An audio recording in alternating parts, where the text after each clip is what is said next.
में, नाम रूप के प्रपंच में इतने यार दोस्त बेली बना रहे हैं। क्या दिलबर के साथ कोई नाता है? ज्ञान की बहुत ज्यादा जरूरत है। इस मृत्यु लोक में सभी कुछ हो रहा है, लेकिन फिर भी संसार देखो इल्यूजन्स में इतना दुखी है, इतना परेशान है। आज के मानव में इतने तनावग्रस्त और इतने स्ट्रेस डिप्रेशन होने का कारण क्या है? वो अपना स्वरूप भूल चुके हैं और कुछ भी करके बाहर से गुणगान, महिमा, कीर्तन, क्रिया तो हो जाएगी, लेकिन सत्य स्वरूप की प्राप्ति नहीं की जा सकेगी।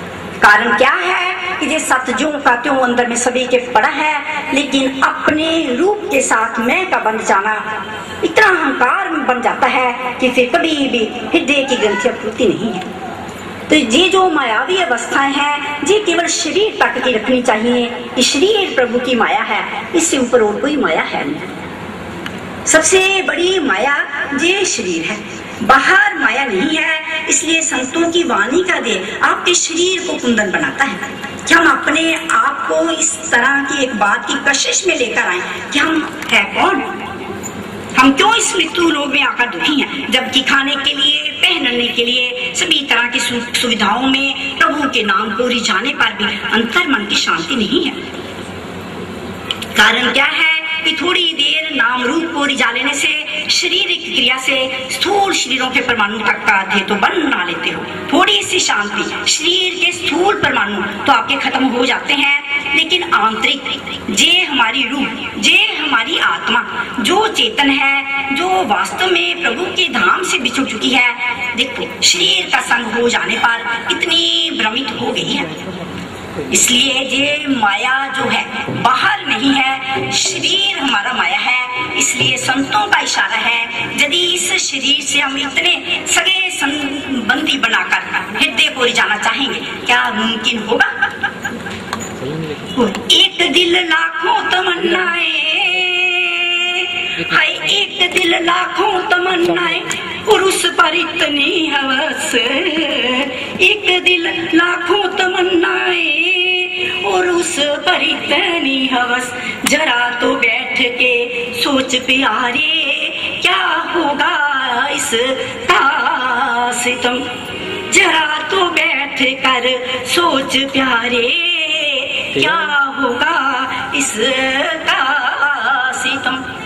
एक दिल है और एक दिलवर है, एक शरीर में आत्मा है, उसी शरीर में परमात्मा है। तो फिर मालिक का और नौकर का आपस में क्या समझौता है? जब तक इस तरह की वाणी की कशिश में कभी अपने को विचारों में परोने की कोशिश नहीं करेंगे, तो ये संतों के मूल तीर, ब्रह्म के तीर, मूल विचारधारा आप कैसे धारण कर सकोगे? इसलिए अपने दिल को संभालना चाहिए कि ये दिल इतना कुछ होने के बावजूद भी लगता क्यों नहीं है। कुछ भी जप तप संयम हठ योग समाधियां कीर्तन क्रिया कुछ भी कर ले, क्या उसका फल आप तक पहुंचता है? हमारे शब्द को गहरा उठाना पड़ेगा जब हम कह रहे हैं कि आप तक, शरीर तक तो सब है, मन तक तो है, क्या आपकी जीव आत्मा, आपकी रूह जो सभी बेताब रहती है, सभी परिस्थितियों में सुख होने के बावजूद भी कभी शांति को धारण नहीं कर पाती है? कारण क्या है? केवल आप भूल चुके हो, केवल आप अपने आप को भूल चुके हो और उस भूली हुई वस्तु को कुछ करने की क्रिया से धारण नहीं किया जाता है। केवल धारण किया जाता है कि हमारे इस दिमाग में हम कौन सा कुमान इसे करते हैं, क्या भर रहे हैं, कौन सी क्रिया इस दिमाग में दे रही हैं, केवल इस मृत्यु लोक तक की है, इस प्रभु के माया जगत तक की है। मंदिरों में जाकर भी पहले तो सजदा करना सीखना पड़ेगा कि क्या जब हम ठाकुर के पास जाते हैं, क्या उन तक कोई हमारा उद्देश्य है? क्या उन तक हमारा उद्देश्य है? जाके संसार तक का है। संसार वास्तव में जो शरीर है, हम शरीर को सुखी रखने की दौड़ में इतने व्याकुल हैं कि हम सुखी हो जाएं। सभी कुछ होने के बावजूद भी कभी भी अंदर में जो तृप्ति का गुण नहीं है, कारण केवल अज्ञान का है। इतनी अविद्या की ग्रंथियां इस मन बुद्धि पर छा गई हैं कि जीव देखो अपनी गुनूनी हरकतों में इतना कुछ होने के बावजूद भी कभी भी अपने अंदर का सुख उभारना सीखता नहीं है। जबकि ये जीव आत्मा का शाश्वत स्वभाव है, ब्रह्म स्वभाव है, नित्य सनातन स्वभाव है। यदि हम मंदिरों में जाकर को किसी भी तरह का धर्म के ठेकेदार बना रहे हैं, धर्म के नाम पर ओहदे ले रहे हैं। वास्तव में अंदर भीतर जानना पड़ेगा, क्या हम धार्मिक हैं? बाहर से धर्म को अपना लेना धर्म नहीं है। शाश्वत धर्म केवल वही है जो पूरी होश में है, जो जागृत है। इसलिए इस तरह के बुलंद सत्संग आपकी आवाज है, आपके अंदर का हुस्न है, जो कि आपको हक है।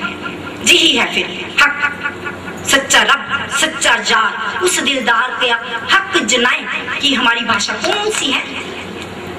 इस नतन में अंदर भीतर झांकिए तो देखें, क्या हम प्राणी हैं? नहीं है। प्राणी केवल वही है जिसका ध्यान केवल अंदर और बाहर चलती श्वास पर है, वो प्राणी है। उससे पहले कोई प्राणी है नहीं। कारण क्या है? प्राणपति को वाहन करने की प्राणों में कोई कशिश पैदा नहीं हुई है। तो किस गोविंद को बाहर, राधा को, जो इतनी बड़ी विभूतियां हुई हैं, खंडों ब्रह्मंडों के बादशाह है, नाम से धारण करेंगे? दासी इस तरह की अरदास अवश्य रखेगी कि परमात्मा नाम नहीं है, वो नामी है। नामी को कैसे धारण किया जाता है? जब हम नाम की सही अवस्था में गुजरकर महावी अवस्थाएं शरीर तक रखते हुए मन तक कुछ भी आने नहीं देते। इसलिए मन को समझना चाहिए कि ये मन हमारा जहां का नहीं है, ये मृत्यु लोक का बिल्कुल नहीं है, ये गोविंद शाश्वत का अपना है, अपना। ये विशुद्ध धाम से, प्रेम धाम से गुजर चुका है और मायावी अवस्थाओं में, मोह में, अर्थात मेरा शरीर से, मैं से, मेरे का पन को जाना, हृदय की ग्रंथियों का खंड खंड वृत्तियों में आ जाना संसार कहलाता है, नाम कहलाता है। जैसे कि पति ने पत्नी के नाम को दोहरा लिया, पत्नी ने पति के नाम को, बेटे ने बाप के नाम को, नाम है। ऐसे ही राम का उद्धार का नाम, कृष्ण का उद्धार का नाम क्या आपका अपना हो सकता है? इसलिए ये कल्पना के भगवान की बातें संतवाणी एकदम मटना मीट करती है। यदि आप सही पहचान में आना चाहते हो तो वो राम और वो कृष्ण को समझना पड़ेगा। केवल उन्होंने अपनी सत्ता से शरीर को धारण करके लीलाएं मात्र प्रेम की और ज्ञान की कर दी, लेकिन वो परिस्थितियों से कभी नहीं घबराए। हमारे सभी के सामने ही उनका दृष्टांत है। श्री राम भगवान जब त्रेता युग में आते हैं, इस तरह की परिस्थितियां आती हैं। सीता मैया का हरण हो जाना, इस तरह की परिस्थितियों में बाहर से नाटक कर रहे हैं, लेकिन अंदर में अडोल अवस्था में अपने सत्यचित आनंद में समाये रहते हैं। उसी प्रकार यदि एक कण का इस दासी की ब्रह्मवाणी का आपके भीतर चला गया, आप मस्ती से बाहर आ नहीं सकोगे। कदे न खोला नैन प्रभु मैं तेरा दर्शन पालवा, तेरी मस्ती च दाता मैं अपने नू लुटा दवा, अपने नू लुटावा ता तुझको जाना। कब परमात्मा को जाना जाएगा? जब शरीर की खुदी से हटो। शरीर की खुदी से वो खुदा कभी मिलने वाली नहीं है। इसलिए नमी, नाम को धारण करने वाले, जैसे शरीरों के नाम है हमने धारण किए हैं, तो ये बाहर के माता पिता का रखा उधार क्या नाम अपना है? क्यों? जन्म के बाद रखा गया। किसी संप्रदाय में 6 दिनों के बाद की रीति रिवाज है, इसी में 13 दिन के बाद या 21 दिन के बाद बच्चे को नामकरण दिया जाता है। और बच्चे के सामने जैसे हम बोलते हैं वो भी बुखला जाता है कि मेरे को कुछ सुना रहे हैं। देखो ये मृत्यु लोक की बातें। बाहर का दिया नाम बच्चा जैसे जैसे बड़ा होता है अपनी कॉन्शियस में धारण करता है। इसी प्रकार यदि आप राम भगवान, शिव भगवान अथवा कृष्ण भगवान को बाहर ग्रंथों से धारण करना चाहोगे, कर नहीं पाओगे। इसलिए चेतन शक्ति को जगाने की जरूरत है। चेतन अर्थात आपकी कॉन्शियस, आपकी कॉन्शियस कहाँ रहती है? तो कृष्ण बॉडी नहीं है, राम बॉडी नहीं है, शिव बॉडी नहीं है। इस सत्ता में वो ध्यानस्थ रहते हैं, उस तरफ जाना पड़ेगा। नामी, नाम को धारण करने वाले, राम भगवान को, कृष्ण भगवान को, शिव भगवान को धारण करने वाले, अथवा बाहर के इस मृत्युलोक से मिले नामों को हम सब धारण करने वाले। देखो कैसे आपकी बुलंद इस आवाज से आप घर गृहस्थ में मायावी अवस्थाओं को शरीर तक रखते हुए अंदर की चेतन शक्ति से चेतना में आ जाओगे। हम चेतन हैं, चेतन। लेकिन देखो मन बुद्धि के इल्यूजन, इसकी भ्रांतियां इस संसार में कितनी हैं। मन की मान्यताएं, मन की धारणाएं, जे गलत है, जे ठीक है, बुद्धि के फैसले क्या कोई कृष्ण को पकड़ सकेगा? जहां पर आना पड़ेगा। कृष्ण भगवान जी को युद्ध क्षेत्र में जब ब्रह्म के तीर छोड़ने पड़ गए, देखो क्यों जरूरत पड़ गई, क्योंकि उस समय इस तरह का वातावरण था, अर्जुन के हृदय में मोह के बादल छा गए थे और वो अपने क्षत्रिय धर्म का पालन जब नहीं कर रहे थे तो इन ब्रह्म के तीरों की जरूरत पड़ गई। इसलिए कोई भी संत, कोई भी सूफी, कोई भी फकीर हर परिस्थिति में आपको आपका जीवन उभारता है। हम क्यों परिस्थितियों से घबरा जाते हैं और फिर कहते हैं कि किसी कर्म को छोड़कर शायद संन्यास की तरफ जाकर योग को धारण कर लिया जाएगा, असंभव। इसलिए योगेश्वर को समझने की जरूरत है, उस कृष्ण को, उस कॉन्शियस को जो कृष्ण भगवान जी ने ब्रह्म के तीर देकर चेतना में खड़ा कर दिया और शरीर माया से अर्जुन को पीछे कर दिया। वही अर्जुन था, वही युद्ध क्षेत्र था, वही परिस्थितियां थी।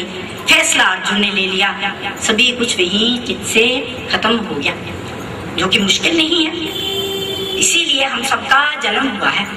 हम क्यों भूलते हैं और क्यों केवल शरीर दिख जाने के कारण अपनी रिमेम्बरेंस में जो बचपन का, जवानी का, अब का और आगे का ले रहे हैं उसको भूल रहे हैं। हम खुद अपनी स्मृतियों को रखने वाले हैं, खुद से जानते हैं कि क्या कर रहा है जे मन, क्या कर रहा है। जब तक मन की स्टीयरिंग को कोई सिखाने वाला आपको मिलेगा नहीं, देखो तो जे मन का क्या काम है, शरीर तक के फैसलों को रखना। जो कि दुख दे रहे हैं, दुखी हो रहे हैं, वहीं पर बैठ रहे हैं, वहीं का ताना बाना बना रहे हैं, तो कैसे इस भव सागर से बाहर के नामों को ध्याकर हम भव सागर से पार हो सकेंगे? असंभव। इसलिए मन में धारणा की जरूरत है। मन तो ज्योत स्वरूप है, तो अपना मूल पहचान। क्या मन का मूल ये है? सभी देख रहे हैं इस शवों के देश में, मृत्यु देश में कौन सा इस तरह का घर है जहां से शव नहीं उठा है। मरते हुए देख रहे हैं लेकिन अपनी कोई तैयारी नहीं है। इसलिए कबीर ने जे अपने शब्दों में दिया है, जो एक से दिल बांधेगा उसको फिर जे मायावी अवस्थाएं तंग नहीं कर सकेंगी, तो वो भवसागर से पार है।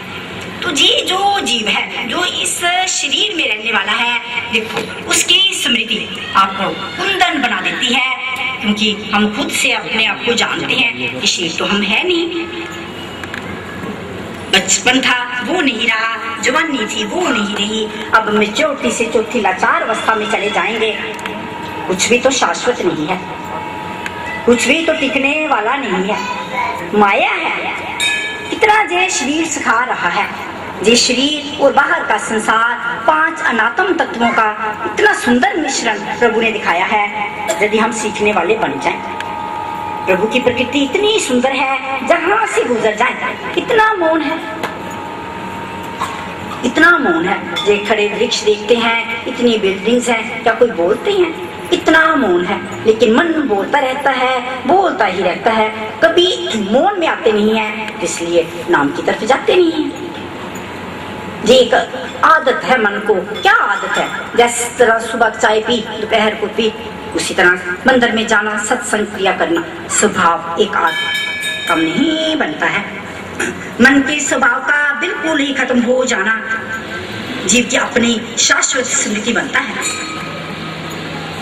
हम शाश्वत हैं, हम मरने वाले नहीं हैं, हम मरने वाले नहीं हैं, क्योंकि कृष्ण भगवान जी ने गीता शास्त्र में अर्जुन की तरफ इशारा दिया है, हे अर्जुन, आत्मा का तो अनंत अनंत जन्म है। तो किसी छोटी सी मुसाफरी में, छोटे से शरीर में प्राय चाचे गुरुजनों को देखकर मोहग्रस्त हो गया है। बार बार किनको देख रहा है? क्या इनको कभी पहले नहीं देखा था? तो अपने मन की दशा को देखिए कि मन क्या काम है, मन का क्या स्वभाव है। फोम में बांधना, फोम शक्ल रंग रूप, जबकि ये मन फोम नहीं है, सभी जानते हैं। Mind is only formless, only thoughts. तो विचारों के साथ जैसे शरीरों के नाम रूप बद जाते हैं, देखो कितना ये दुखदायक है। यदि इस तरह की समझ में अपने को पुरोएंगे नहीं, तो फिर कौन सा इस तरह का जन्म आ जाएगा कि हम अपने पांव पर खड़े हो सकेंगे।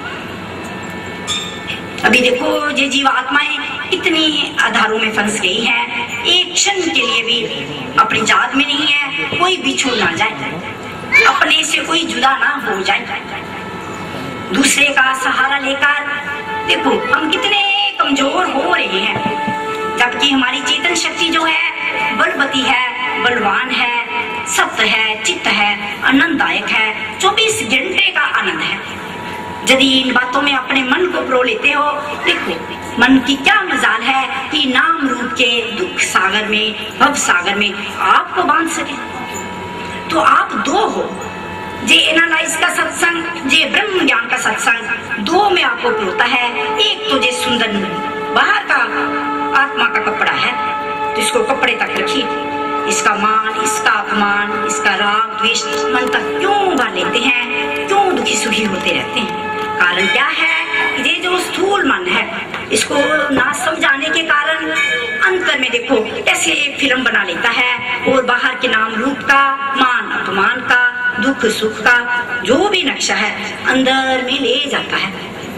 तो पहले जीव आत्मा ने इतना भुगतान करके देखो कितना दुख क्लेश लिया है, आगे फिर कर्म बंधन में जीव आता ही जा रहा है, तो किस जोनी में सुख है? इसलिए मूल विचारधारा की जरूरत है। मन के मूल अस्तित्व को पहचानो। मन का मूल अस्तित्व मीन है कहते तो सभी हैं, हाँ रब है, तो आवाज क्यों नहीं है? उसकी आवाज क्यों नहीं है? यदि इस नर्तन में थोड़ी ऐसी जीवन को उभारना सीखेंगे, आप खुद से जानोगे कि किसी अदृश्य शक्ति ने आपको पकड़ लिया है। तो परमात्मा क्या है? केवल चेतना, केवल चेतना, द कॉन्शियस, कृष्णा कॉन्शियस, वो कृष्ण है, नॉट बॉडी, नॉट बॉडी। इसी तरह हम सब बॉडी वाले क्या हैं? क्यों? हमेशा रहने वाले नहीं हैं, लेकिन उसके बाद की स्मृतियां जो भी अब की हैं साथ ले जाते हैं। आत्मा का फिर जन्म है, लेकिन जैसे जीव को जान लिया, आत्मा सच्चित आनंद में समा जाती है। इसलिए आत्मज्ञान की बहुत बड़ी महिमा है। अपने जीवन को उभारना चाहिए, इसमें रसास्वादन लेना चाहिए। रस है, ये जीवन एक रस है, जो अब का है वही तो आगे बनेगा, और अब का जो है ये किसी परमात्मा ने नहीं दिया है, ये हमारे अपने ही कर्मों का सब कुछ है। यदि इस तरह की बातों से हम अपने अंतर मन को उभारित कर लेंगे, जागृत कर लेंगे, तो देखो जो अब का है वहीं पर आपकी आगे की स्थिति शुरू हो जाएगी, तो वही जो बनेगा। कृष्ण कौन है? योगियों के योगी, योगेश्वर, योग देते हैं। योग कब धारण करोगे? सभी को अधिकार है, जब मन को समझ जाओगे। जिस वस्तु से हम परेशान होते हैं उसके साथ अपने स्व को क्यों बांधते हैं? ये छोटा सा काम करना सीखना ही पड़ेगा, और सीखना भी चाहिए। यदि घर में स्वर्ग बनाना चाहते हो, परिस्थितियों का सामना करना चाहते हो, तो इस कशिश में आइए कि मन का विचार एक नहीं, सुबह सब तक करोड़ों विचार उठे हैं, कोई पूरा नहीं हुआ है, फिर किस स्व में बांधकर हमने उसमें जीव आत्मा को भर लिया है।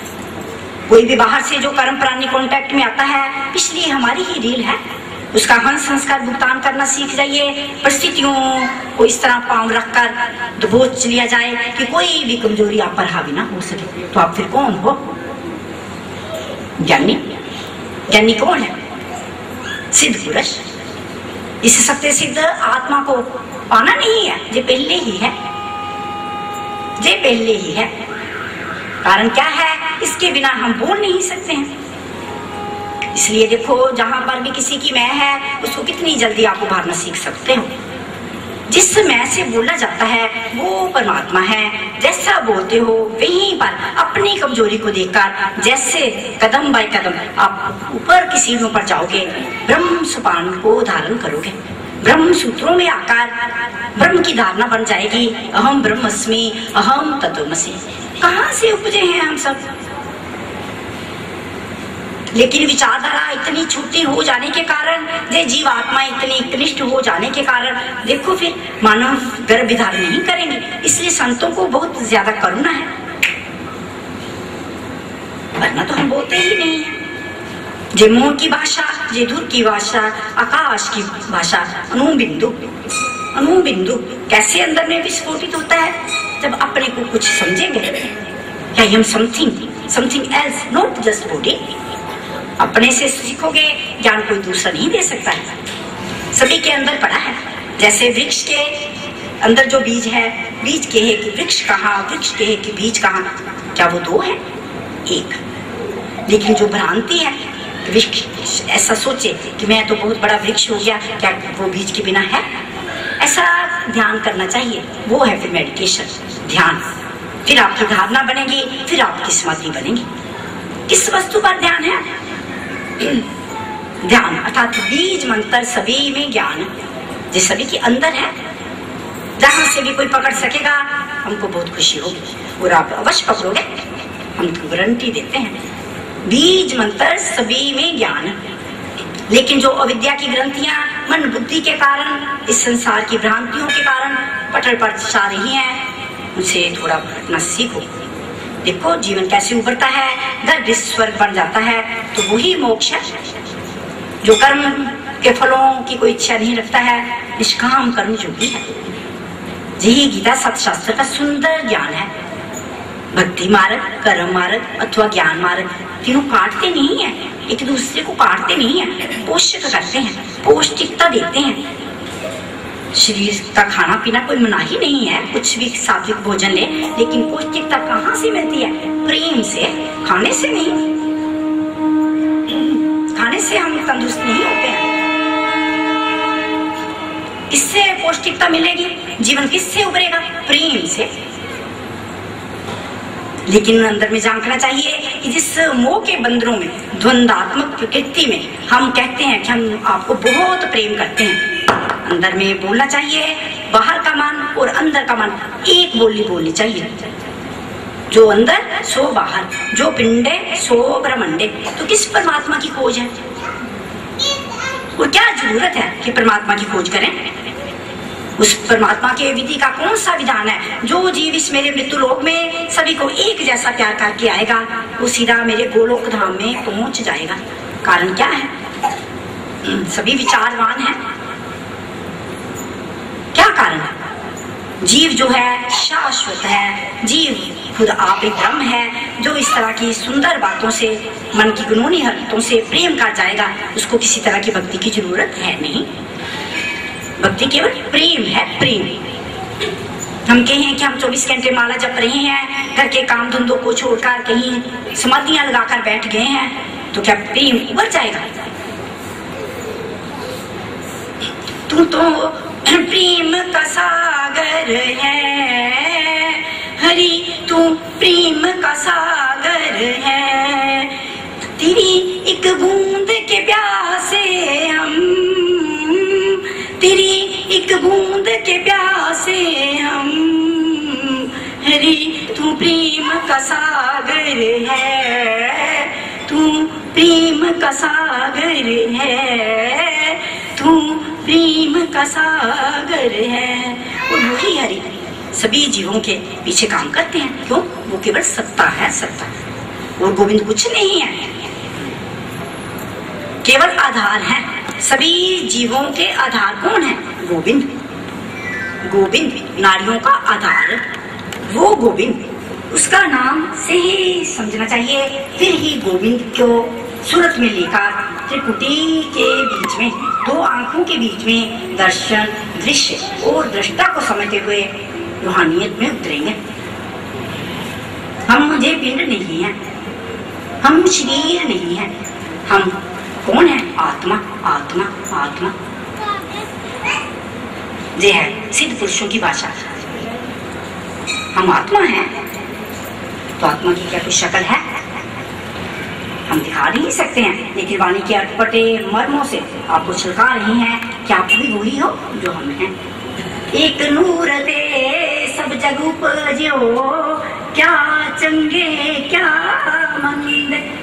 तो मन रहेगा द्वंदात्मक प्रकृति, दो का खेल, मैं मेरा, कोई स्थान बचेगा नहीं। कृष्ण भगवान जी की त्रिगुणात्मक माया, सतोगुण, रजोगुण और तमोगुण, देखो कितना जीव को आसादित कर रही है। ऐसे तो मोस्ट द टाइम तमोगुण वृत्तियों में इंसान क्या करता है? शरीर तक का फिक्र है, सुखी हो जाए। किसको सुखी करना चाहते हैं? ये तो शव है, इतनी राख की मुठ है, कुछ सीधी हड्डियां हैं, कुछ टेढ़ी हैं, गंद मांस का लोथड़ा है। इसकी आसक्ति से पीछे हटना ज्ञान है।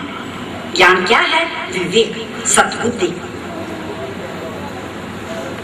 तो क्यों गंदी बुद्धि रखते हैं और फिर दूसरों का दोष देखते हैं, फिर कहते हैं कि हमको तो मन मुटाव नहीं है, मतभेद है। देखो दुनिया की बातें, मन इतना गंदा हो चुका है, इतना काला गटर हो गया है कि दूसरा सामने आते ही क्रोध का आवेग मन के भीतर है, बाहर से मीठा बोलते हैं, लेकिन जे कड़वी वाणी, दुख की वाणी मन पर चोट लगा रही है, मन आपका यहीं खत्म हो जाएगा। वास्तव में ये है नहीं,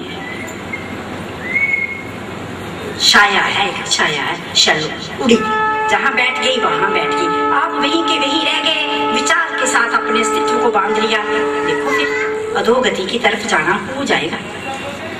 इसलिए सुंदर नर्तन फिर से मिल जाएं, हरिहर फिर उन आत्माओं को सुंदर गर्भ दे दें। इसलिए मन की स्टेयरिंग को थामने की जरूरत है। स्टेट माइंड, ना दाएं ना बाएं, कहाँ पर है? त्रिपुटी में है, जहाँ पर हमेशा तीन रहेंगे। दर्शन भी प्रभु का रहेगा, दृश्य भी प्रभु की अपरा प्रकृति रहेगी। दृष्टा, दृष्टा, द साक्षी, द सीयर, नोट डूअर। आप कुछ भी करते नहीं हो, लेकिन मन देखो कितना बोलता है, सुबह से अब तक इतना किया है। फिर उसके पिछले जन्म का, उसके पिछले जन्म का तो जीवात्मा कितने ही घायल कर रखे हैं, जबकि जीवात्मा में कुछ नहीं है, केवल सत्य चित्त आनंद है। ये परमात्मा का अविभाज्य अंग है, अशरीरी है, शरीर नहीं है। इसलिए विचार जो शरीर में बनता है, उसको थोड़ा सा देख लेने से फॉर्मलेस में आ जाओगे। चेतना क्या है? शून्यता, और इससे ऊपर और कोई भाषा है नहीं, केवल शून्यता, केवल मौन। तो परमात्मा कैसे मिलेंगे? जब मौन हो जाओगे। ये सारी सृष्टि मौन ही तो है। क्या बिल्डिंग कोई बोलती है कि ये किसकी है? लेकिन मन बोलता है। मन अपने दी करो सफाई, फिर देगा प्रीतम दिखाई। क्यों? वो मन के भीतर है, बाहर नहीं है। बाहर टोले सो भरम बुलाए, भ्रांतियां बन रही हैं, पटल पर पटल बनते चले जा रहे हैं, आच्छादित चित्त हो गया है। 3 तरह की वृत्तियों से पीछे जाना ज्ञान की शुरुआत है। यही गोविंद शैलशिले का सुंदर ज्ञान है। कृष्ण भगवान जी तो अर्जुन के सामने हैं, लेकिन क्या इस भाषा के बिना कुछ हो सकता है? साकार भगवान सामने आ जाए तो क्या हो जाएगा? मोह बनेगा। मोह के बादलों को छांटने के लिए उनके नर माता जो उनके इतने रिश्ते नाते थे दूर करने के लिए और अपने से दूर करने के लिए कृष्ण भगवान जी को ब्रह्म के तीरों की जरूरत पड़ गई। यदि अर्जुन भगवान को कृष्ण के रूप में, बॉडी के रूप में देख रहा है तो क्या है? मोह है। मोह में परमात्मा बिल्कुल नहीं है, प्रेम में परमात्मा है। प्रेम का आधार कौन सा है? शून्यता। ना किसी की इंतजारी बेकरारी है, ना इंतजारी है। प्रेम में कुछ है नहीं। प्रेम केवल देना जानता है, लेना नहीं। जहाँ स्वार्थ है वहाँ प्रेम नहीं है। तो ये गृहस्थियों का, जो हमारे जो भी सगे संबंधियों का कौन सा प्रेम है? प्रेम नहीं कहना चाहिए, वो दो का खेल है। मोह है जो कि गंदला है, नरक का द्वार है। मोह नरक का द्वार है और प्रेम मोक्ष की तरफ ले जाता है। इसलिए ब्रह्म के तीरों की बहुत ज्यादा जरूरत है कि चित्त चेतन हो जाए, मन चिंद हो जाए और मन चिदाकाश की तरफ उड़ान भर ले। जब तक अपनी बुलंद आवाज को, आजादी की आवाज को सुनेंगे नहीं तो आजादी का शौक कैसे लगेगा? हम तो शरीरों से आजाद होना चाहते हैं। नवयुवक नवयुवतियां बड़ों के स्वभाव से तंग आ जाती हैं, कहते हैं कि हम जुदा हो जाएंगे। क्या वो जुदा होते हैं? मन वहीं पर है, लड़ाई झगड़े उसी तरह के हैं, जुदा नहीं है। जब मन अलग हो जाए, मन जिसका है उसकी तरफ चला जाए, तन जिनका घर गृहस्थ में प्रभु वर ने बांधा है उनकी सेवा कर ले, धन जैसा भी प्रारब्ध का मिला है सही उपयोग कर ले, तो आप योग के अधिकारी बन जाओगे। कुछ भी भोगना बुरा नहीं है। आज के समाज में इस तरह की बातें देखने में आ रही हैं कि कुछ त्यागना शायद पाने की विधि है। ऐसा बिल्कुल नहीं है। त्यागना पाने की विधि बन नहीं सकता है। जय कृष्ण भगवान जी के ब्रह्म के तीर अर्जुन की तरफ जाते हैं। हे अर्जुन, तू किन परिस्थितियों से भागकर कहता है कि मैं इस तरह मन से पीछे हट जाऊंगा? मन छाया है, मन तुझे ही कहीं आपको उड़ाकर उन्हीं नाम रूप में बांध देता है। इसलिए मूल विचारधारा आने पर विचार का दृष्टा बन जाएगा। जो परमात्मा अंतर्जामी है वही हम हैं। ये है फिर सेल्फ इंक्वायरी। सेल्फ की इंक्वायरी ऊंची आवाज को सुने बिना हो नहीं सकेगी। Self inquiry is the self recovery. यदि कोई तंदुरुस्त होना चाहता है, अपने घर गृहस्थ में झूम कर रहना चाहता है, आजाद रहना चाहता है, मौत से पहले मरना नहीं चाहता है, तो इन बातों में आए। दो तरह की मौत है। एक तो प्रकृति से जब समय आना है तो शरीर की मौत होगी, लेकिन क्या लगता है कि उससे पहले सभी जीवित हैं? कितने चिंताग्रस्त हैं, हर समय पल पल की चिंता में। यदि हम हैं, हरि का चिंतन नहीं है। यदि हरि का चिंतन है, मन ने समझ ले ली है, विचारों से हटकर रहना सीख लिया है, देखो तो कौन चिंता करेगा? वही साहब, सो साहब चिंता करे जिस उपजाया जाता। ना कर्म, न दान, न पुण्य, किसी चीज की जरूरत है नहीं, ज्ञान की उपलब्धि होगी। जैसे ब्रह्म के तीर कृष्ण भगवान जी की तरफ से अर्जुन की तरफ जाते हैं। 18 अध्याय तक गीता का सुंदर अध्ययन चलता है, लेकिन जैसे ही अंदर में चित्त की अवस्था से निरोध हो जाता है, गता